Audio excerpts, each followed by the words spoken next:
अस्सलाम वालेकुम viewers, welcome back to another video. आज की वीडियो हमारे रिगिंग के अंदर जो सिग्नल इस्तेमाल होते हैं उसके बारे में है। तो वीडियो स्टार्ट करने से पहले मैं आपको दो चीज़ों के बारे में एक्सप्लेन कर देता हूँ कि क्रेन के अंदर दो लिफ्टिंग हुक होती हैं, जिसके अंदर एक छोटी हुक होती है और एक बड़ी हुक होती है। जो बड़ी हुक होती है उसे हम लोग मेन हुक बोलते हैं और छोटी को वेपलाइन बोलते हैं। तो हम लोग अभी अपनी वीडियो स्टार्ट करते हैं जी। तो सबसे पहला सिग्नल होता है बूम को एक्सटेंड करने का, यानी कि बूम ओपन करने का सिग्नल है। ये बूम ओपन करने का सिग्नल। दूसरा, ये बूम रिट्रैक्ट करने का सिग्नल होता है, यानी कि बूम को बंद करना, क्लोज करने का सिग्नल है। इसके बाद हम लोग जो पहले आपको मैंने बताया है कि हुक को इस्तेमाल करना, अगर हम लोग बड़ी हुक को इस्तेमाल करेंगे तो उसके लिए ये वाला सिग्नल होगा, और अगर हम लोग छोटी हुक को इस्तेमाल करेंगे उसके लिए ये वाला सिग्नल होगा। इसके बाद अगर हमें अपनी हुक को अप करना है उसके लिए ये सिग्नल होगा, यानी कि हुक अप का सिग्नल होगा, और अगर हमें हुक को डाउन करना है तो हम ये हुक डाउन का सिग्नल होगा।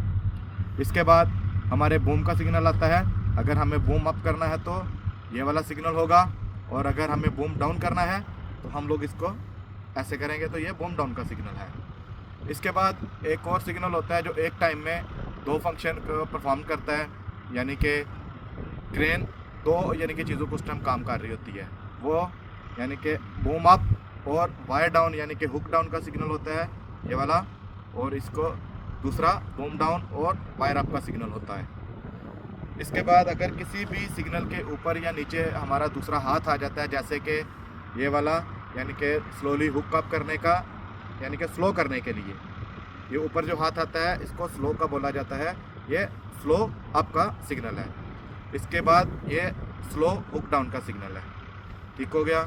इसके बाद हमारा आ जाता है राइट साइड पे अगर स्विंग करवाना है तो हमने क्रेन को राइट साइड का इशारा करना है। ऐसे करके नए बंदू के लिए एक चीज़ ध्यान में रखनी पड़ेगी कि आपका अंगूठा ऐसे नहीं होना चाहिए स्विंग करवाने के टाइम पे। अगर आप इसको ऐसे ओपन रखेंगे, खोल के रखेंगे, तो ऑपरेटर कंफ्यूज हो सकता है। वो ये समझेगा कि ये मुझे क्रेन का बूम अप और स्विंग करने के लिए बोल रहे हैं। तो लिहाजा थोड़ा इसका ये ध्यान रखते हुए आपने अपने अंगूठे को नीचे रखना है और फिर स्विंग करवाना है, और लेफ़्ट साइड पे भी सेम ऐसे ही अपने स्विंग करवाना है। इसके बाद आ जाता है जी हमारा सिग्नल के स्टॉप करने का, यानी कि हम अपना सिग्नल को स्टॉप कर रहे हैं, यानी कि इसके बाद हम लोग दूसरा सिग्नल देंगे, यानी कि ये सिग्नल होता है सिग्नल स्टॉप करने का। इसके बाद आ जाता है जी होल्ड का सिग्नल, कि हम अपनी क्रेन को कुछ टाइम के लिए, थोड़े टाइम के लिए अगर होल्ड करते हैं तो ये होल्ड का सिग्नल है।